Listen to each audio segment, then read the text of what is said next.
le Seigneur de Nazareth est un pécheur. Vous tous, cet homme est dangereux. Ah, mais je ne fais que commencer.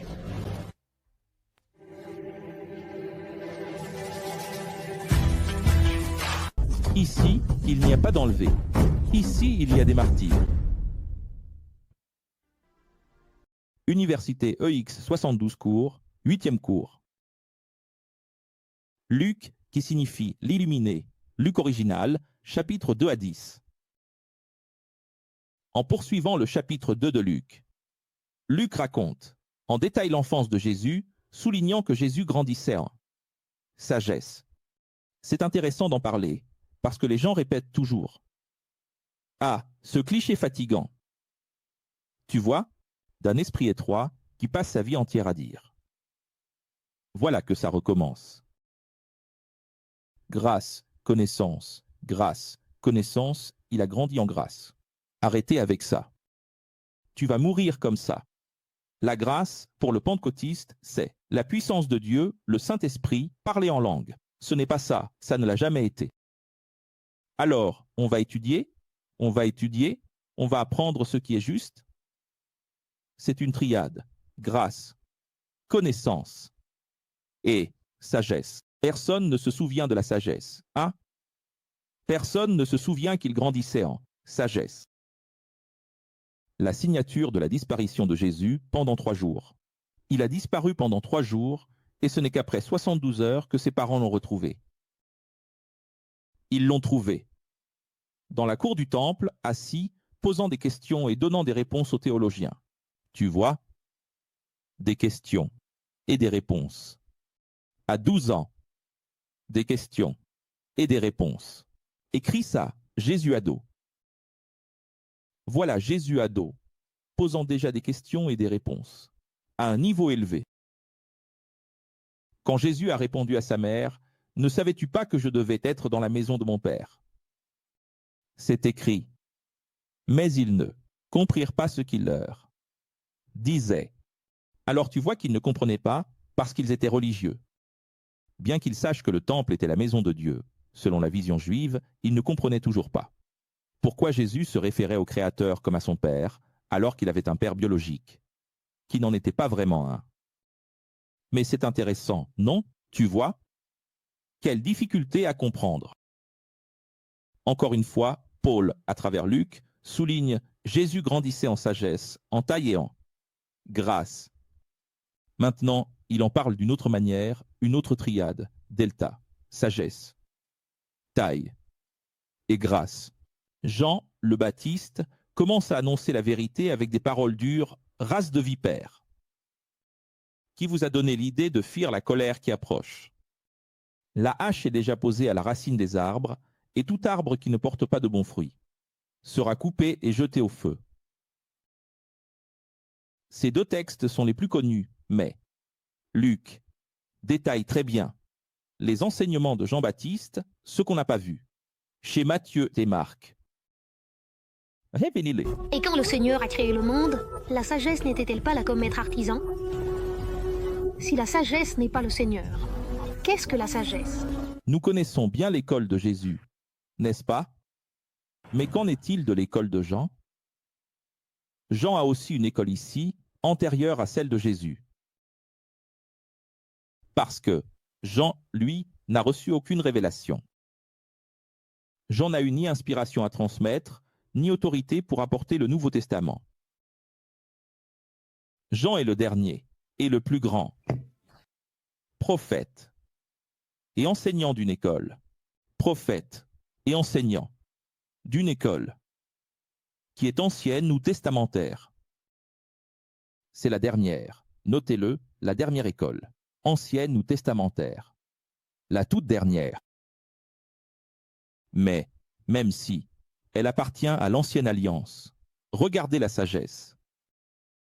Voyez quelques enseignements de l'école de Jean qui est Élie, révélée par Paul. Premièrement, il a enseigné, partagez avec ceux qui, sincèrement, n'ont pas de vêtements, pas de nourriture. Ce qu'il dit en réalité, c'est qu'est-ce qu'il dit? Soutien, base, survie, Ce qu'il dit de partager, c'est des vêtements et de la nourriture. Ne réclamez rien de plus que ce qui a été convenu dans le contrat. Regardez comme c'est intéressant. Respectez les contrats. N'utilisez pas votre pouvoir social pour obliger quelqu'un à faire quelque chose d'illégal, c'est-à-dire l'abus des autorités. Ne diffamez jamais, ne calomniez pas et ne mentez pas sur quelqu'un. Ne vous plaignez pas du salaire. Soyez simplement reconnaissants et loyaux. Voyez que ce sont des conseils et des enseignements de l'école de Jean. Que enseignait Jean avant Jésus? Basé sur la première Bible, le Tanakh. Donc il n'y avait pas le Nouveau Testament, mais c'était déjà vrai, parce que l'enseignement de Jean-Baptiste, en dehors du système, en dehors de la synagogue, car Jean-Baptiste n'est jamais entré dans une synagogue pour enseigner. Regardez, il enseigne la Bible qu'ils avaient, le Tanakh. Mais il n'a jamais enseigné à l'intérieur. Où a-t-il enseigné? Dehors. Écris-le, écris-le, écris-le. Où a-t-il enseigné? Dehors. Dehors, toujours, dehors. Jamais à l'intérieur. Mais Jean-Baptiste enseigne. Dehors. L'essence qu'il a comprise, de l'Ancien Testament, qui n'a jamais été l'essence des autres. Alors, les groupes de pharisiens, sadducéens, enseignaient toute une série de dogmes et de règles en surveillant la vie des autres. Jean-Baptiste faisait-il cela? Non. As-tu déjà vu Jean-Baptiste surveiller? Qui paie des impôts? Qui se lave les mains ou pas? Qui a divorcé ou pas? Qui a eu des relations sexuelles ou pas? Qu'est-ce qu'il enseigne? C'est là, regarde. Partager. Respecter les contrats. Regarde ce que j'ai toujours enseigné. Respecter les contrats. Ne pas abuser de son autorité, parce que ça, il l'a dit aux policiers de l'époque. Ne pas mentir sur quelqu'un, pas de faux témoignages. Et être loyal envers son entreprise, ne pas se plaindre du salaire, ne pas faire grève. Mais professeur, c'est vous-même qui nous avez dit de ne pas nous contenter, de chercher à progresser, de vouloir avancer dans la vie. Avance dans la vie en quittant l'entreprise. Tu n'es pas satisfait de ton salaire? Pars, va ailleurs. Si tu ne pars pas, tu ne restes pas dans une église à critiquer. Tu ne restes pas dans un mariage à critiquer. Tu ne restes pas dans une église, une religion, un mariage ou une entreprise à critiquer. Tu es malheureux dans l'entreprise, alors pars. C'est ça, la loyauté, la gratitude. Je trouve mon salaire horrible, je trouve mon chef horrible. Alors, qu'est-ce que tu fais là? Donc, arrête de te plaindre. C'est Jean-Baptiste qui a enseigné cela dans la justice de Dieu. Sois reconnaissant, contente-toi de ce que tu as. Ces enseignements étaient si authentiques que les gens se demandaient, est-ce que ce serait le Messie? Quel peuple compliqué, hein? Parce que de Jean-Baptiste, ils disent que c'est le Messie, et de Jésus, ils disent que c'est Élie. Quel peuple aveugle, n'est-ce pas? Le Messie, il l'appelle le préparateur, et le préparateur, il l'appelle le Messie. Alors il répondait, moi, je baptise encore selon l'ancienne alliance. Bientôt, se manifestera celui qui baptisera, de façon invisible, sans eau. Qu'est-ce que l'Esprit? Qu'est-ce que l'Esprit? Immatériel. Il y a des gens qui pensent que l'Esprit. Ce n'est pas ça, mon enfant. Esprit signifie non matériel. Non matériel. Il n'y a pas de matière, il n'y a pas d'eau. On n'a plus besoin d'eau. Tu comprends? Alors il baptisera de façon invisible et sans eau, c'est ce que signifie avec l'Esprit, mon fils. Avec le feu. Non, quoi?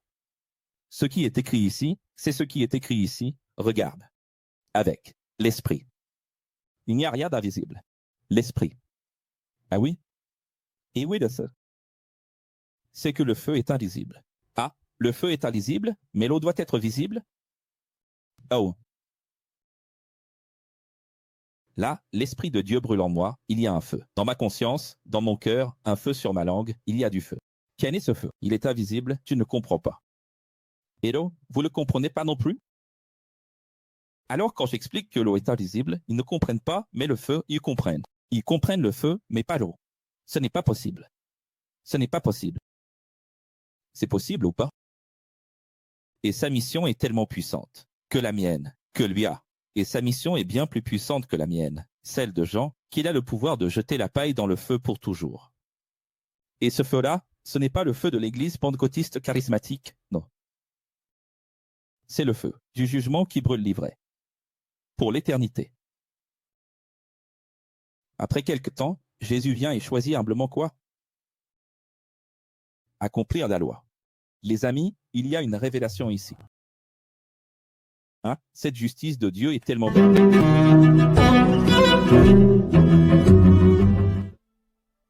Comme Jean a été humble en public. Jean n'a pas traité Jésus avec humilité en privé, c'était en public, devant une foule. Et ce n'était pas qu'un seul jour. Pendant plusieurs jours, devant des foules, il traite Jésus, sans vraiment le connaître, même s'ils sont parents, mais ils n'ont pas grandi ensemble, ils n'ont pas partagé leur enfance, ni leur adolescence. Et qu'est-ce qui se passe? Qu'est-ce qu'il fait? Qu'est-ce qu'il fait? Écoute, il dit ceci, il est plus grand que moi. Celui qui vient, c'est pour bientôt. Il est bien plus que moi. Comme il met toujours Jésus en avant, plus que lui-même, quand Jésus arrive, qu'est-ce qu'il fait? Il élève ceux qui s'humilient. C'est ça, la justice de Dieu. Comme il s'est humilié, Jésus vient et l'élève à son tour. Puisque tu m'as bien traité en public, maintenant, en public, tu seras bien traité. Je vais te donner l'honneur de me baptiser. C'est comme s'il disait, je suis un grand maître. Mais d'abord, je vais être ton élève, parce que se faire baptiser là, cela signifie devenir ton élève, selon tes principes encore, issus de l'Ancien Testament. Alors Jésus vient et dit, je veux être ton élève, baptise-moi. Regarde l'humilité. Mais pourquoi a-t-il rendu cela à Jean-Baptiste? Parce que Jean-Baptiste l'avait placé au-dessus de lui. Tu as compris le sablier? Tu retournes le sablier, tu mets l'autre au-dessus de toi. Qu'est-ce qu'un ex doit faire? Le remettre au-dessus, encore une fois. Et si tu observes bien, je suis comme ça. Professeur, ah, quel arrogant, il croit tout savoir. Si la personne arrive ici comme ça, elle recevra ça. Mais si la personne se place en dessous, je l'exalte. Parce que c'est ainsi que doit se comporter un chrétien. Si tu arrives en t'exaltant, tu repars humilié. Si tu es humble, je t'exalte. Après, c'est à toi de voir, après avoir reçu l'exaltation, tu peux rendre l'humiliation. Ou rendre l'exaltation. Regarde, Jésus vient et choisit humblement d'accomplir la loi, mais en dehors des synagogues, en étant baptisé par Jean dans le baptême de l'Ancienne Alliance. Et c'est signé, Jésus avait environ 30 ans lorsqu'il a commencé sa mission. C'est delta ou pas? Alors Luc relate la généalogie de Jésus pour les non-juifs, en commençant par son père. Révèle.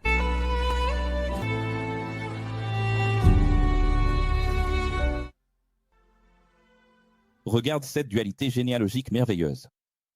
Matthieu, pour les Hébreux, une ascendance génétique, par le père. Et la généalogie de Luc, pour les païens, une ascendance génétique, par la mère. C'est pour ça qu'il y a une discussion. Et alors, ils regardent là-bas et ils disent Joseph. Mais de quel Joseph parle-t-on? Joseph, l'époux de Marie, ou Joseph, le père de Marie? Alors c'est très beau, parce que l'un a essayé de faire. Tu vois la corroboration de la chose? Non, l'un vient et dit, je vais écrire pour les Hébreux, moi, je vais écrire pour les païens. Tu vas écrire pour les Hébreux? Il faut commencer par le mal. La lignée doit venir du mal, sinon le juif ne respecte pas. Tu vas écrire pour les païens? Lignée de la femme. C'est vraiment trop intéressant, non? On va faire la lignée du féminin. Tu vois les ciseaux? La Bible, c'est que des ciseaux. Les évangiles sont des ciseaux. Tu comprends? Génétique, des ciseaux. Regarde de qui? Les francs-maçons ont appris, non, avec Dieu. L'évangile, c'est des ciseaux. Allons-nous à Luc 4? Allons-y. Tout comme dans Matthieu chapitre 4, Luc relate l'épreuve de Jésus dans le désert. Préparation de sa mission. Préparation pour sa mission, n'est-ce pas? En affrontant son propre ego, la troisième est le pouvoir. Ici, on voit que Jésus, lui, a refusé d'être un ministre évangélique, catholique, peu importe, religieux. Pourquoi? Pourquoi Jésus a-t-il refusé? Et on va voir, premièrement, il a refusé d'utiliser la Bible pour une intervention mystique ou surnaturelle en transformant des pierres en pain. N'est-ce pas? Mais aujourd'hui, les églises le feraient parce qu'elles sont tombées dans les pièges du diable. Tu t'en souviens ou pas? Voyons si tu t'en souviens. Qui se souvient que je vous ai appris ce que nous demanderions à un génie qui nous croise sur le chemin, un djinn arabe, le génie de la lampe, avec 3 vœux signés. Tu te souviens quand je vous ai expliqué ce que ce serait si nous avions le WhatsApp du président de la République? Est-ce qu'on le dérangerait? Tu te souviens quand je vous ai expliqué ce que ce serait si nous avions un contact direct avec Dieu? Vous devez vous souvenir du film avec Jim Carrey, Bruce Tout-Puissant, où il dit oui à toutes les demandes de l'humanité. Et alors, que se passe-t-il si on dit oui à toutes les prières? Sachant que répondre oui à ta demande va nuire à celui qui demande non. Et ce que vous demandez n'est pas aussi sincère que vous le demandez. Maintenant, comprenez. Jésus est-il ou non Dieu et homme? Oui. Répondez fort. Oui. C'est horrible la façon dont vous êtes. Je dois travailler ça avec vous. J'espère qu'à cette université, vous apprendrez à être plus émotif. Vous êtes trop rationnel. La raison, c'est bien, ne t'inquiète pas, mais laisse-toi émouvoir. Allez. Oui ou non? 3, 4. 3, 2, 1. Dieu est homme, comme Alter l'a fait là. Regarde. Dieu est homme et Jésus est homme et Dieu. Jésus est homme et Dieu. Aidez-moi. Le cours va rester enregistré pour toujours. Vous n'arrivez vraiment pas à voir les choses. Vous n'arrivez pas à voir les choses. Vous voulez vraiment garder cette participation pour toujours? Comprenez. Pour toujours? Je suis sérieux. Votre participation va être vue par des millions de personnes. C'est vraiment ce que vous voulez? Réfléchissez, utilisez votre tête. Vous êtes assis là, pourquoi? Moi, je fais ma part ici. Regarde, regarde. Mais pas vous. Donc, Jésus, lui, il est Dieu, il a un pouvoir divin. Et utilise-t-il ce pouvoir divin lorsqu'il est tenté lui-même? Non. Quel ego? Le diable lui impose-t-il? Quel est cet ego du diable? L'ego, le diable naturel de quiconque viendrait ici en tant que Dieu. Juste pour que tu comprennes, imaginons que tu es mort. Et, comme le dit le film Onyx, et comme le dit la série Les Anges de la Mort, tu t'es divinisé, tu es arrivé à l'omniscience. Et là, Dieu t'a donné l'opportunité de te réincarner, comme Moïse et Élie, par exemple. Tu t'es réincarné, tu reviens. Et maintenant, tu reviens avec des pouvoirs et une vision de tout. N'est-il pas vrai que tu serais tenté d'utiliser cela? Oui. Absolument. Imagine que tu te réincarnes ici et que tu dois avoir l'humilité, et il faut vraiment avoir l'humilité de renoncer à tout cela. C'est donc ça que signifie ce qui est écrit, qu'il s'est dépouillé, qu'il a mis de côté sa capacité. De père, il est devenu fils. C'est-à-dire, imagine une personne qui est père et qui, tout à coup, commence à agir comme un fils au nom de l'égalité. C'est ce que Dieu a fait. Dieu n'est pas fils, il n'y a pas de Dieu le Père, Dieu le Fils. Dieu est père, et il s'est fait fils. Humilita, on appelle cela l'humiliation. Professeur. Le mot homo signifie chair. Regarde, il a refusé d'être protégé par des anges alors qu'il aurait pu tomber du sommet de la maison de Dieu. Le diable l'emmène à la maison. Quel genre de diable est-ce qui a le pouvoir de prendre le Fils de Dieu ou Dieu lui-même et de l'emmener ici et là? Quel est ce Jésus faible que le diable emmène où il veut? Donc, le diable imaginaire du mauvais système n'aurait pas ce pouvoir. Mais le diable égo qui habite en tout être humain né. Oui, Lui, il a ce pouvoir, parce qu'il te fait hologramme. Dans l'imagination. La tentation, c'est l'imagination. Et l'imagination, c'est l'ambition. Et il est là, dans la maison de... Pourquoi est-ce qu'il est au sommet de la maison de Dieu? Parce que c'est là qu'il était. Préparé à être. Depuis l'âge de 12 ans. Il n'était pas déjà là? On vient de raconter que Jésus était toujours là. Il n'est pas resté 3 jours à discuter avec les théologiens. Donc il avait cette image dans sa tête du pinacle. Et il est là, et il a refusé, rejeté, d'être protégé par des anges. N'est-ce pas? Oui. Mais aujourd'hui, les églises demandent tout le temps la protection des anges et des saints. Parce qu'elles sont tombées dans le piège de leur ego, le diable. Je ne sais pas si vous avez vu sur Instagram la discussion que j'ai avec une catholique là-bas. Je lui ai déjà répondu une dizaine de fois, elle aussi, une dizaine de fois, elle m'insulte, m'insulte, m'insulte, m'insulte. Un catholique, quand il est dévot, il est pire qu'un évangélique. Il évoque de mauvaises choses. C'est impressionnant. La moquerie, le sarcasme, la colère, la haine, la menace.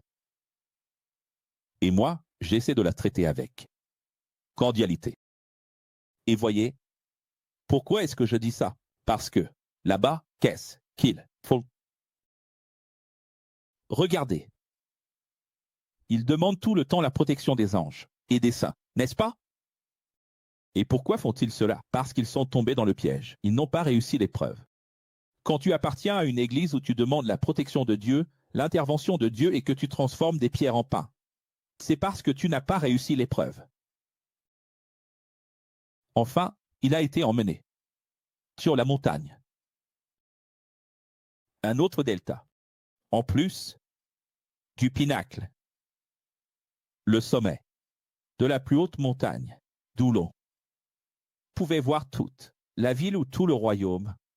Il a aussi refusé d'appartenir au système politique ou religieux inférieur, en utilisant le nom de Dieu.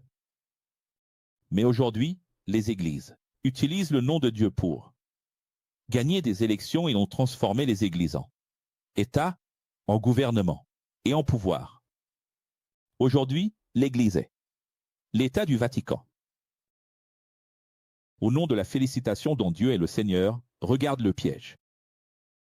Alors je vais te révéler un grand secret pour que tu comprennes ce que Jésus traverse dans Luc chapitre 4 sous un autre angle que.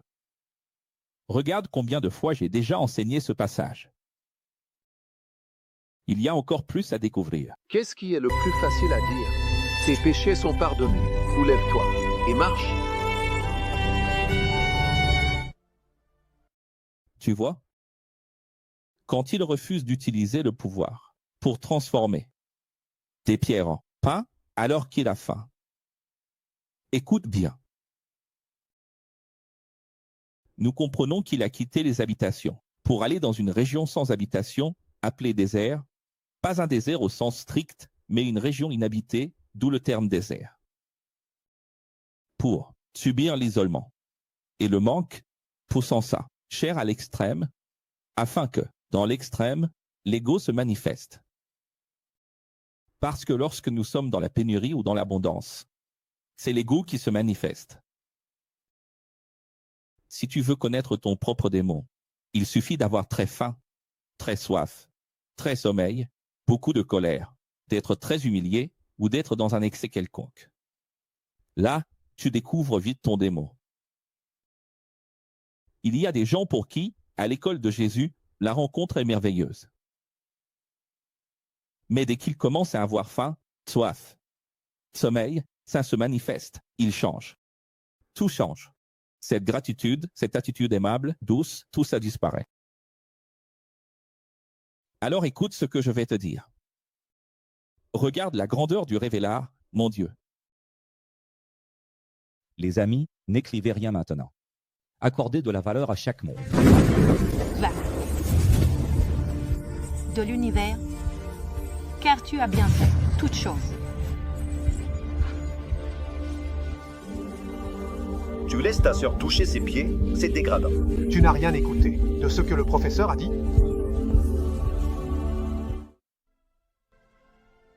Quand il... Les amis, c'est tellement incroyable. Quand il refuse alors qu'il a faim, de transformer des pierres en pain? Il est en train de surmonter exactement ce qu'il a vécu pendant 3 ans et demi. Cette première tentation qu'il subit, c'est comme les nombreuses fois où il a connu la pénurie et l'abondance. Parce que Jésus, il pouvait être à un banquet avec de la nourriture en abondance et, le lendemain, n'avoir rien à manger, en voyage. Et le jour suivant, un banquet, puis le jour d'après, plus rien. Dans ces hauts et ces bas, ces moments de crise et d'abondance, il aurait pu être tenté plusieurs fois de transformer la pierre. Tu te souviens quand il a eu faim et qu'il n'y avait rien à manger et que le figuier n'a pas donné un seul fruit? Tu sais combien de fois il a vécu ça? Tu te rappelles que, quand il a multiplié les pains, tout le monde était resté sans manger pendant presque 3 jours?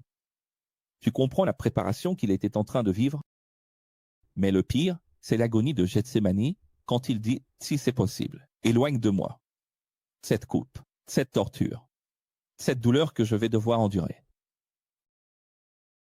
Et il n'a trouvé la force de se vaincre lui-même, d'affronter et de boire la coupe, que parce qu'il s'est entraîné ici, parce qu'il a fait son apprentissage ici. Et quand il rejette la protection des anges, il est à nouveau à Gethsémani, parce que lorsqu'on l'arrête injustement, qu'on lui attache les mains, la première chose qui vient à l'esprit, c'est l'ego. Laisse la police venir demain chez toi et t'emmener menotter injustement alors que tu n'as rien fait pour voir si ton ego ne se manifeste pas. La première chose qui lui est venue, c'était l'ego. Au moment où ils lui ont attaché les mains, l'ego est apparu. Mais lui, qui s'était déjà entraîné, a dit « Pierre, si je voulais, j'appellerais une légion d'anges maintenant. » Mais il n'a eu la force de dire cela que parce qu'il s'est entraîné ici. Tu comprends? Et là, il est au sommet de la montagne, en train de regarder le royaume d'Israël, ou les royaumes du monde, si on veut faire une hyperbole. Quand il voit le royaume d'Israël, la voie qu'il parvient à vaincre, c'est celle qui lui offrirait tout, le pouvoir. Et il triomphe ici, il fait école ici, pour pouvoir être sur un âne, acclamé par une foule au centre de Jérusalem, disant « Hosanna, Hosanna, roi d'Israël ». Et même en entendant cette foule crier « Jésus président, Jésus président, Jésus président ».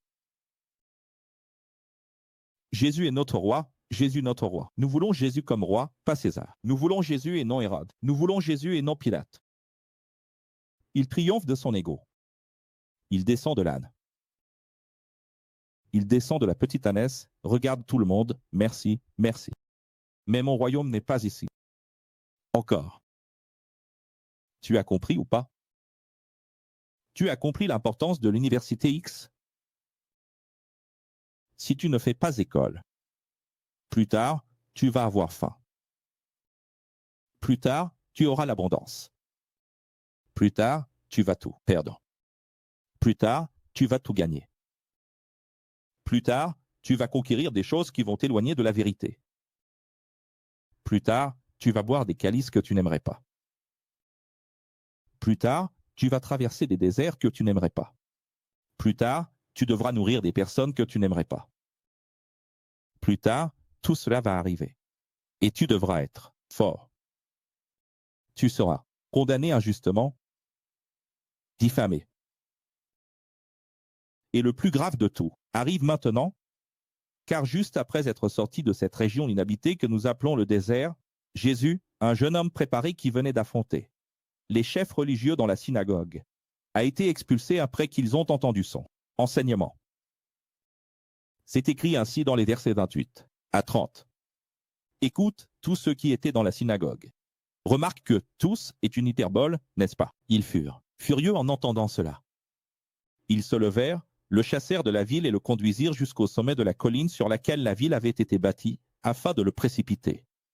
En bas? Mais Jésus passa au milieu d'eux et se retire.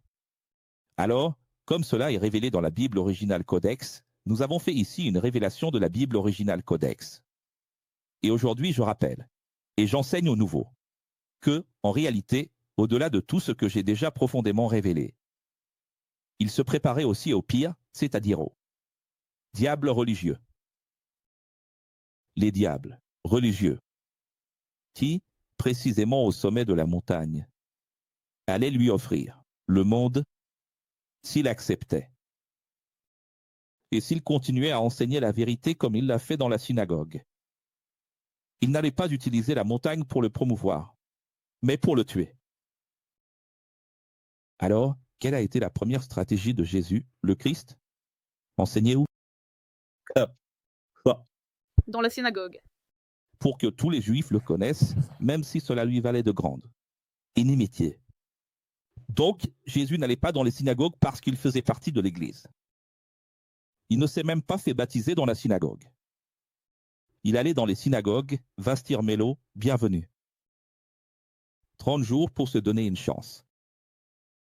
Luc raconte que lorsque Pierre a été appelé par le Seigneur, il était découragé, car après avoir péché toute la nuit, il n'avait rien attrapé et il avait des dettes à payer, ce qu'un autre révélera.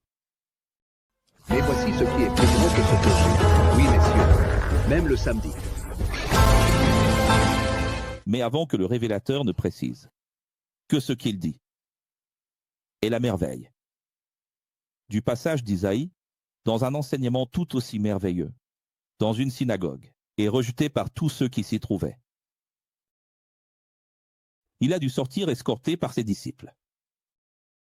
C'est-à-dire, quand il s'entraîne, quand il fait son école dans le désert, n'est-ce pas 40 jours? Ces 40 jours et 40 nuits dans le désert, ce sont les 72 leçons que tu es en train de suivre. Parce que c'est pendant ces cours, avec humilité, sans manger. Ce n'est pas en mangeant et en assistant aux cours, c'est sans manger. Et quand je dis sans manger, je parle de métaphore. Ce n'est pas pour manger ou boire. C'est pour que tu restes à jeûne pendant ces cours. Jeûner signifie ne rien écrire pendant que j'enseigne. Ne parler à personne. Tout le temps, tu as toute la liberté de parler, de te lever, de marcher, de te distraire, de regarder ton téléphone.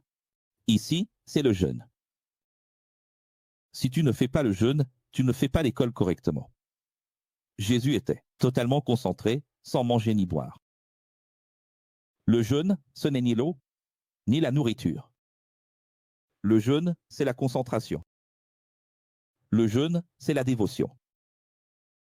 Et vous savez ce que vous faites aujourd'hui? Vous n'avez aucun affront à votre propre chair. Vous devez apprendre à affronter votre chair. Alors il n'y a plus de dogme pour. Tu vois? Mais aujourd'hui, nous n'avons plus besoin. Quel est le sens du nouveau contrat? C'est que personne n'a besoin de me dire de le faire. C'est moi-même qui me retiens. Mais chacun a une accélération à freiner. Vous savez très bien quel est le freinage qui fonctionne là, dans votre ego.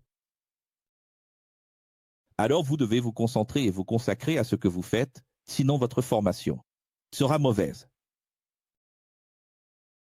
Ce sera une formation défaillante qui vous fera trébucher demain.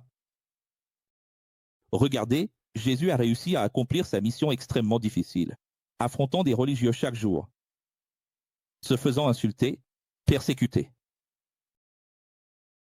Parfois, je regarde ma vie et je me demande comment est-ce que je supporte tout ça.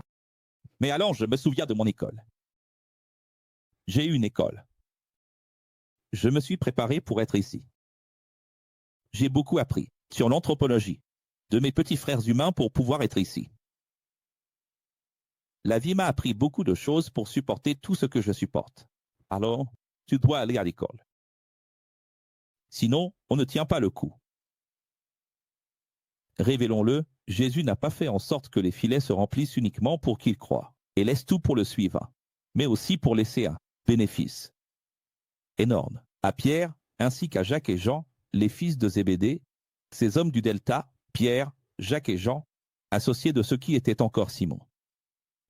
Il est intéressant de noter que les trois principaux élèves qui deviendront les trois principaux enseignants, avec une société endettée qui ne fonctionnait pas. Ils péchaient, et pas seulement ce jour-là, cela faisait déjà un moment qu'ils péchaient.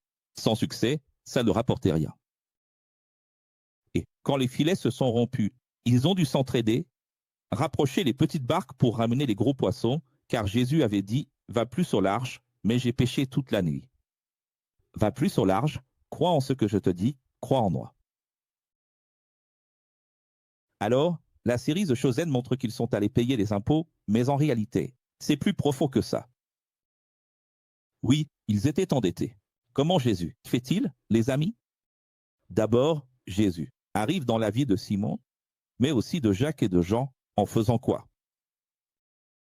En leur apportant du profit. Tout le monde ne prêche et ne voit que le miracle des poissons, la multiplication des poissons. Ici, il ne s'agit pas de poissons. Ici, il s'agit d'argent. S'ils allaient arrêter de pêcher pour le suivre, qu'a-t-il fait? Il a injecté une grosse somme d'argent parce qu'il avait une épouse à prendre en charge, un enfant à prendre en charge, une belle-mère à prendre en charge, une maison à entretenir.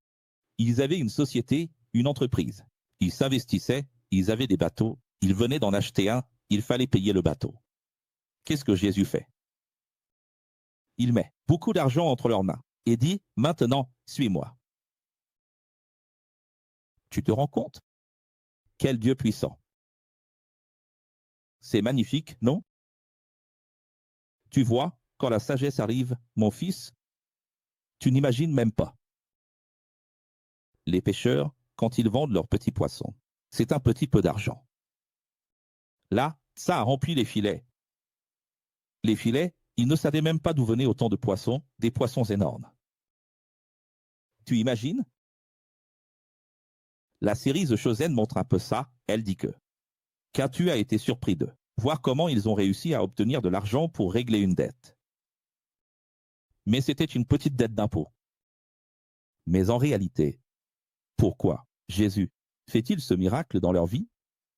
Ah, c'est pour que les trois croient en lui. Le Dieu de la cohérence. Tu as deux choix. Penser petit ou penser grand comme Achiel. Pensez grand comme moi, allez-y. Allons-y. On va créer une armée de sagesse dans le monde? Qu'est-ce que ça veut dire penser grand? Chaque miracle de Jésus a un but citoyen. Vous n'avez pas vu quand il marche sur l'eau? Oh, que c'est beau! C'est Dieu, il fait ce qu'il veut. Non, ce n'est pas qu'il fait ce qu'il veut. C'est parce qu'il ne croyait pas en lui après qu'il ait multiplié les pains et les poissons. Et les pains et les poissons, c'était parce que sinon la foule allait mourir. Tout a une raison. Chaque miracle a son histoire. Même la femme à la perte de sang, c'était pourquoi. Et Jaïr, la fille de Jaïr, c'était pourquoi. Tout a une raison, je vous l'ai appris. Tout, chaque miracle de Jésus a une raison. Même le centurion. Parce qu'il était très important. Et qu'il allait tout simplement défendre Jésus au moment clé des révoltes romaines. Parce que c'est avec l'aide de ces personnages que Jésus a pu accomplir ce qu'il devait faire. Quand il guérit la fille de Jaïr, pourquoi la guérit-il? Il la ramène à la vie. Parce que Jaïr est le chef de la synagogue, mon fils. Et alors, Jaïr va avoir un rôle tellement important de défense dans la vie de Jésus. Alors tu as appris? Ah, je ne sais pas. Je regarde ici, je vois peut-être que Carmen comprend, qu'Eduardo comprend. Non, rien à voir avec Urantia, rien à voir avec Urantia. Tamar, Anne, j'ai déjà expliqué à propos d'Urantia. Marcos. On essaie de comprendre, allez, on essaie de valoriser. Qui est-ce qui comprend? Je veux voir vos visages. Bon, non, là. Ça, ce n'est pas un visage qui comprend. Un visage qui comprendrait devrait être en larmes. Vous savez pourquoi?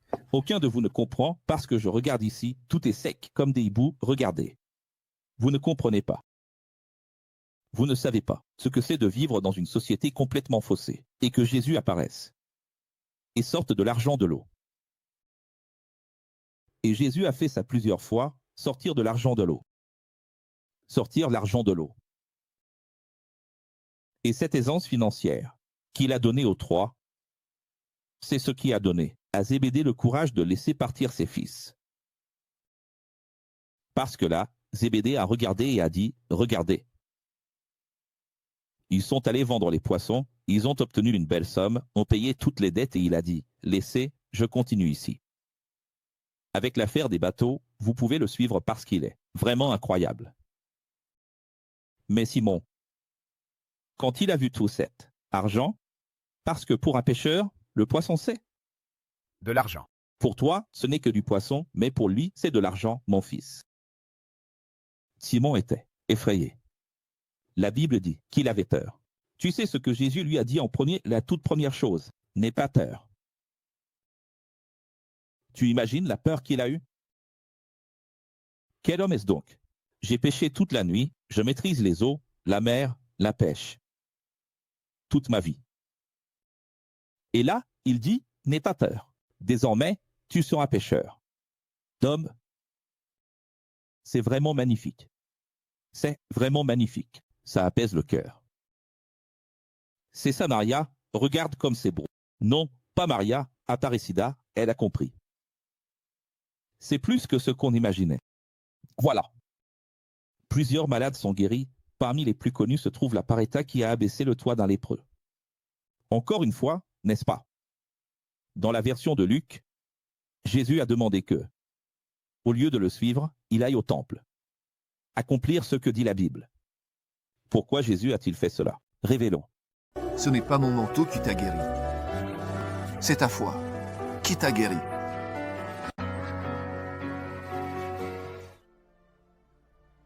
Voilà le piège. Le système religieux va utiliser cela hors contexte pour prouver que Jésus était de la Torah, mystique, religieux aussi. Cependant, le Christ faisait cela pour que tous ceux du temple et toutes les synagogues entendent parler de lui. Pourquoi, dit-il, va au temple? Parce que c'est encore l'Ancien Testament et parce qu'il veut que les églises entendent parler de lui. N'est-ce pas? Oui. Maintenant la question, Jésus est-il allé avec lui à l'église? Non. Jésus se rendit au temple, je suis ici, je suis. Jésus de Nazareth et je suis venu ici pour dire que j'ai guéri cet homme, par la puissance de Dieu. C'est comme ça? Non. Paul, à travers Luc, relate avec précision l'appel de Simon et l'appel de Lévi, Matthieu.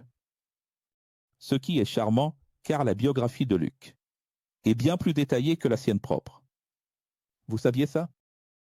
C'est intéressant de voir que Matthieu ne parle pas aussi bien de lui-même que l'autre, que Luc en a parlé. Et le plus intéressant, moi qui étais là, je n'ai pas aussi bien parlé de moi-même que l'autre qui n'y était pas. Intéressant, n'est-ce pas? Jésus réfute les religieux dans la maison de Matthieu qui lui avait offert un banquet. C'est très important. Matthieu était tellement heureux d'avoir été appelé par Jésus, lui qui était auparavant collecteur d'impôts, qu'il lui a offert un banquet. Mais il y avait là les pharisiens en train de discuter, comme nous l'avons déjà vu. Et dans la version de Luc, Jésus a dit ceci, et personne, après avoir bu du vin vieux, ne veut du nouveau, car il dit, le vin vieux est meilleur. Comment comprendre cela? Révélez. Le meilleur vin que j'ai jamais goûté de toute ma vie.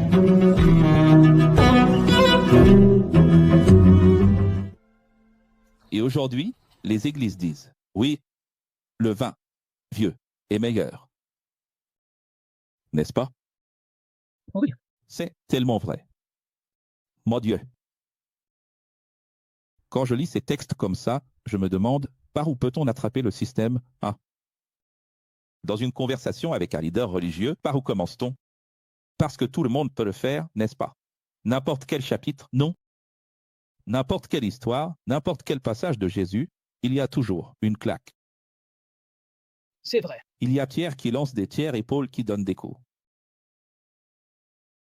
Ce n'est pas Pierre marqué. Paul Luc. Il y a des jets de pierre et des coups de bâton. Le vin le plus vieux est plus valorisé parce qu'il a un meilleur goût que le vin nouveau qui doit encore mûrir. Mûrir. Le vieux vin, n'est-il pas meilleur? N'est-il pas plus cher? Plus cher. D'accord. Vu sous cet angle, alors, ce n'est pas mieux de rester dans l'Ancien Testament? Qui est plus savoureux? Nous. Mais ce n'est pas écrit ici, regarde, ce n'est pas mieux. Ce n'est pas Jésus qui parle? Non. Alors, comprenons le texte. L'habitude de l'Ancien empêche de considérer la qualité du. Nouveau. C'est pour cela que les Juifs ont rejeté le.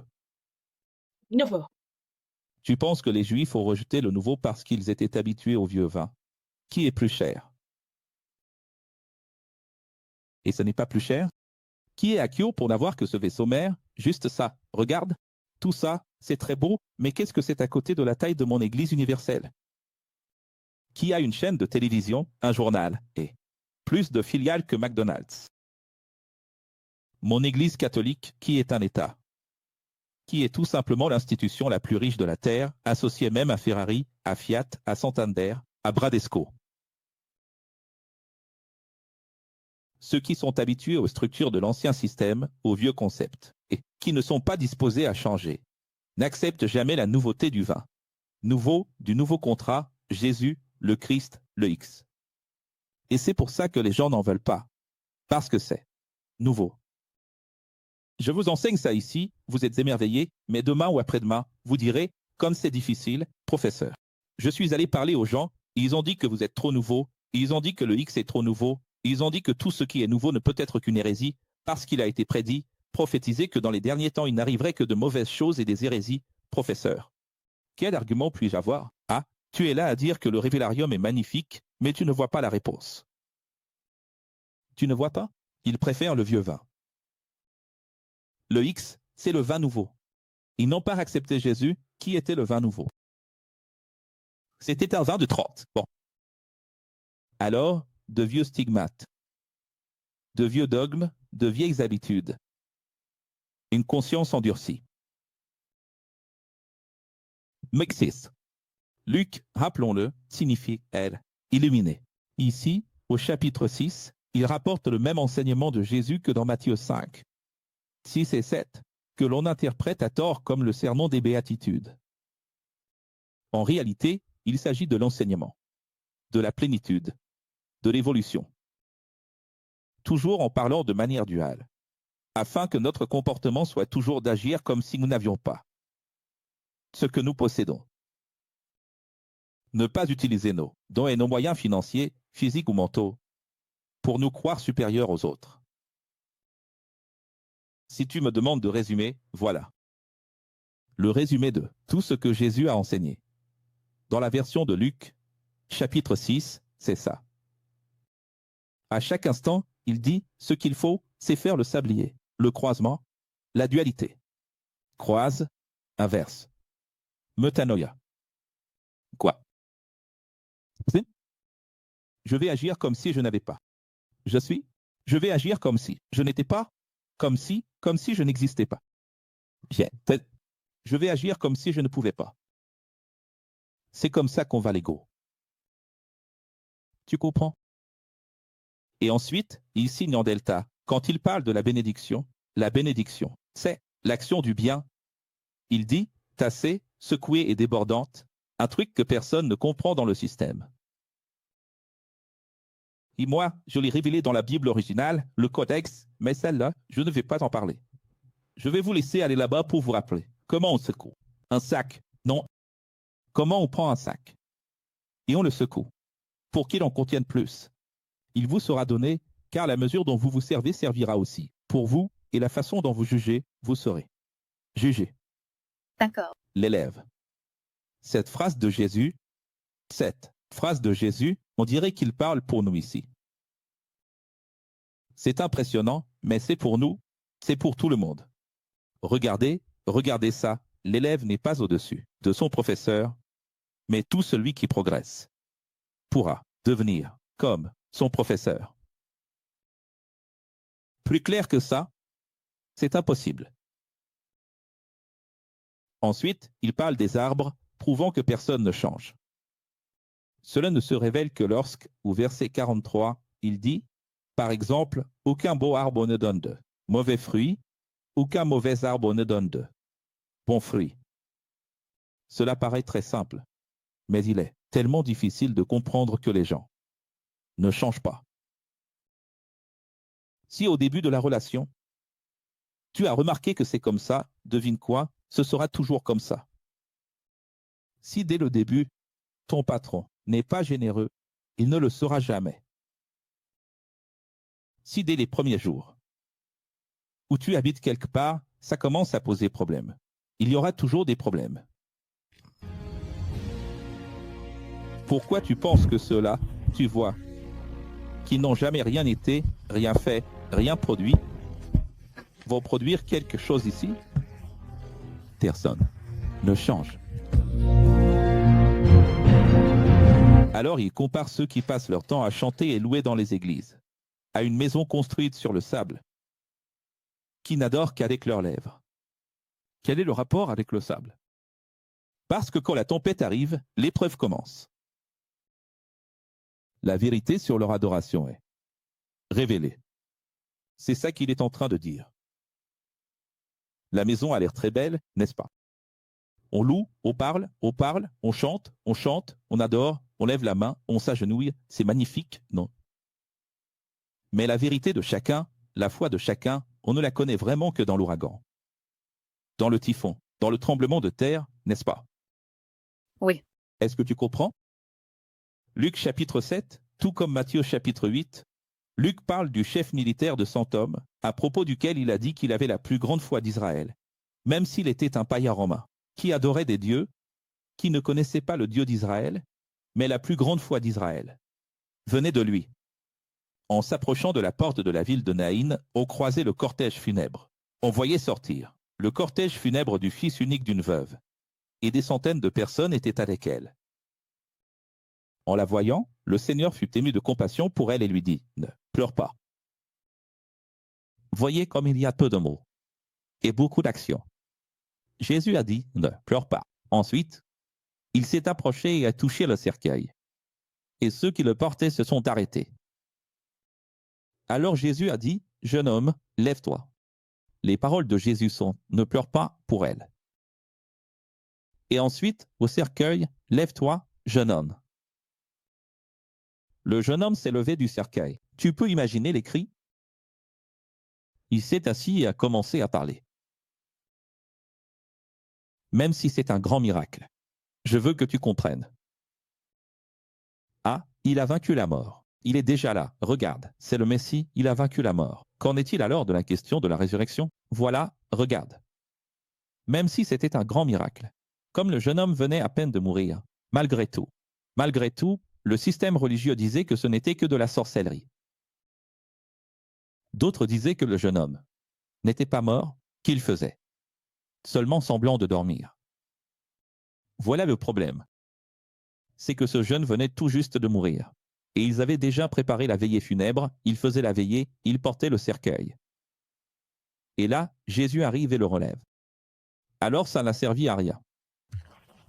C'est pour ça que la résurrection de Lazare, c'est la résurrection. Et la résurrection de Jésus, c'est la résurrection. Je dirais même que la résurrection de Lazare est le miracle le plus incroyable de tous, plus encore que la mort de Jésus, parce que Jésus est mort, mais il n'est apparu à personne. Il n'est apparu qu'aux proches, donc ça n'a eu aucune valeur. Il n'est jamais apparu, il n'a jamais gagné la foi de qui que ce soit, il n'est pas apparu au centre-ville.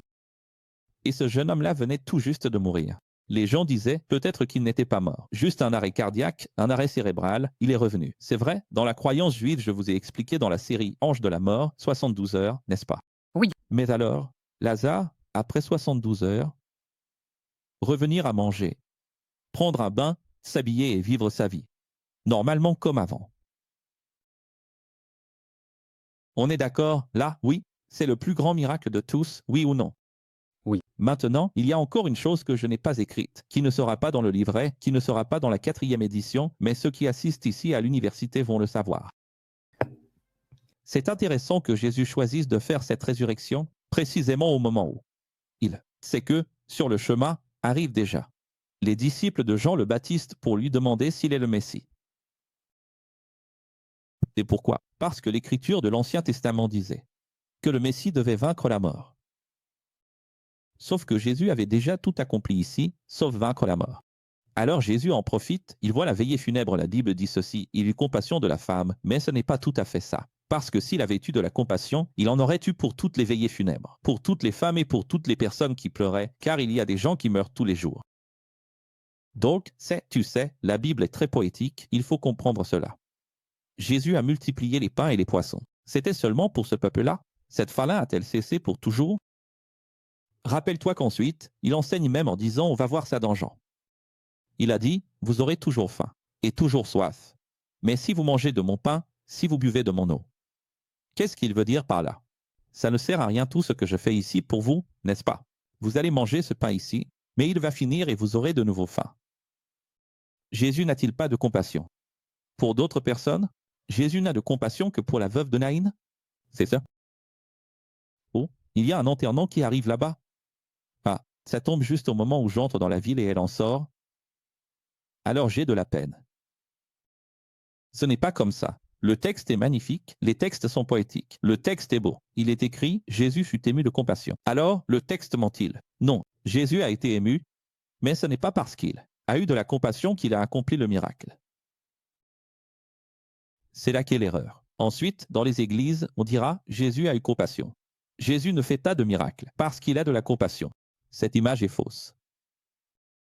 Et c'est pour ça que, à l'église, les gens essaient de lui tirer l'oreille, « Seigneur Jésus », et il prie, il pleure, il se couche. Ils se roulent par terre, ils s'agenouillent, ils jeûnent, ils prennent de l'huile, ils prennent de l'eau, ils prient encore, ils montent la montagne, ils descendent la montagne, essayant d'émouvoir son cœur. On lève la main, on pleure, on prie encore. Mais comme ça, je touche son cœur, maintenant je le touche. Maintenant c'est ce Jésus qui a été ému par la veuve. Il va être ému pour moi aussi. Il va être ému pour moi. Il s'en va. Ma situation est tellement difficile. Parce que notre situation est toujours la pire, n'est-ce pas? La nôtre est toujours la pire. La nôtre est toujours la plus importante. Tu as déjà vu quelqu'un griller la file d'attente? C'est très rare de voir quelqu'un dire « Oh, et fais-la passer devant moi. Elle en a plus besoin que moi. » C'est difficile, non? C'est difficile, non? Non. Ce que j'essaie de dire, je ne sais pas si tu comprends, c'est que Jésus n'a pas guéri, n'a pas ramené la vie, n'a pas ressuscité parce qu'il a eu de la compassion. Ça ne sert à rien d'essayer, mon fils. Bon. Aucune larme ne coule. Il connaît la douleur d'une mère qui perd son fils unique. Ça, c'est une chose. Mais il y a aussi sa justice au-dessus de tout. Donc, c'est ce professeur-là, celui que parfois vous ne valorisez pas, qui enseigne que, dans le monde, Dieu n'intervient pas. Parce qu'ici, en fait, en quoi est-ce qu'il intervient? Parce que les disciples de Jean arrivent. Et quand les disciples de Jean arrivent, juste après qu'ils soient entrés à Naïn, déjà à Naïn, les disciples demandent « Es-tu le Messie ?» On veut juste dire à Jean si c'est toi ou si on doit en attendre un autre. Alors il a dit « Je viens de ramener à la vie un garçon mort. » Tu comprends le poids de ça? Il a dit « Les aveugles voient, les sourds entendent, les boiteux marchent, et les morts ressuscitent, parce que sans ce dernier, ça n'aurait pas de valeur. » Tu comprends? Sinon, il serait allé voir Jean et aurait dit « Regarde, il guérit. » Mais la prophétie? Tu te souviens que Jean était le maître d'une école, très ancré dans l'Ancien Testament. Il connaissait bien les passages d'Isaïe, d'Amos. Tu comprends ou pas? Donc, en lisant les passages de l'Ancien Testament, il lisait et disait « Regarde ici Jérémie, regarde Isaïe, il manque la résurrection. » Je ne sais pas, moi. Est-ce que ce parent à moi est vraiment le Messie? Et là, Jésus a dit « Je viens tout juste de ramener un jeune homme de la mort. » Est-ce que tu comprends? Donc, ce n'est pas de la compassion, parce que cette veuve était meilleure que les autres. C'est ça? Parce qu'elle priait plus, c'est ça? Donc ces choses sont très importantes à comprendre. Ensuite, en citant le passage du nard pur-versé par la femme dans un autre ordre chronologique, il est intéressant de voir que Luc place cela dans un autre ordre. Paul, à travers Luc, révèle certaines choses sur ce jour du nard pur. Jésus était dans la maison d'un pharisien de la Bible qui l'avait invité à un banquet. Deuxièmement, la femme verse le parfum très précieux sur sa tête, pleure à ses pieds essuie ses pieds avec ses cheveux. Jusqu'ici, tout va bien, non? Alors le pharisien légaliste, d'ailleurs, en se basant davantage sur Luc, la série The Chosen a montré cette scène. Comment puis-je croire en toi si tu laisses une femme, et en plus une pécheresse, te toucher? Et Jésus répond, écoute, tu ne m'as pas salué par un baiser, mais cette femme, depuis que je suis entré ici, n'a pas cessé d'embrasser mes pieds. Deuxièmement, tu n'as pas oint ma tête avec de l'huile, mais elle a versé du parfum sur mes pieds. C'est intéressant, mais le parfum a été versé sur la tête lorsque Jésus s'est penché. Les deux le disent, mais ici il est aussi question de parfum sur les pieds. Petit détail du récit, ce n'est pas important. Ce qui compte maintenant, c'est que là-bas il est dit que Judas a affronté Jésus. Mais ce cas-ci n'a pas eu lieu chronologiquement. Au début, c'était à la fin de la vie de Jésus. Et Luc place ce cas très tôt. La chronologie est incorrecte.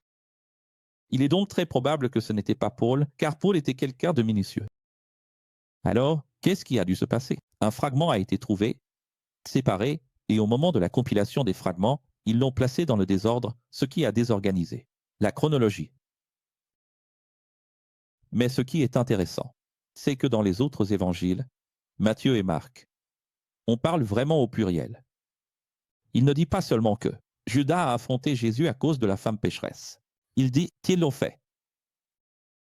Mais qui sont-ils? Judas et qui d'autre? Maintenant, Luc précise un pharisien. Donc il y avait un ou des pharisiens avec Judas. Et la série The Chosen fait cela.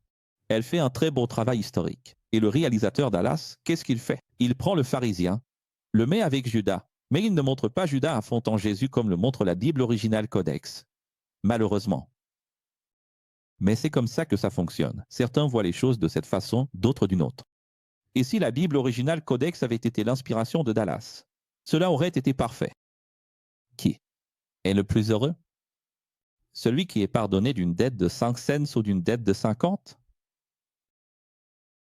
Regardez, comme c'est beau, les amis. Mon Dieu! Il y a certaines métaphores de Jésus. Parfois, on reste à tâtonner, en essayant de comprendre.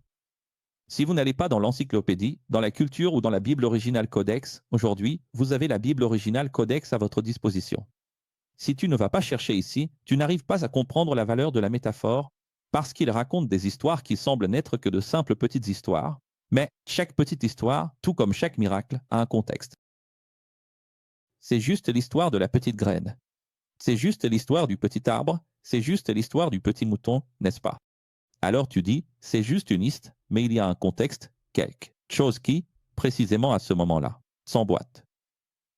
Parfaitement. Comme un gant. Regarde comme ce gant est parfait. Simon répondit, celui qui avait la plus grosse dette, 5 cents. Qui est-ce qui répond? Simon. Jésus lui dit, tu as raison, Simon. Regarde ce que c'est qu'un leader, n'est-ce pas? Il y a tant d'élèves là. Qui est-ce qui participe et donne la bonne réponse? Qui est-ce qui participe et donne la bonne réponse? Simon. Simon. Il a dit, tu as raison, Simon. Tu as bien parlé, tu as bien jugé. Qui est-ce qui est le plus heureux? Celui qui avait une dette de 5 cents ou celui qui avait une dette de 50? Une fois pardonné. Mettez cette révélation ici. 500. Nah.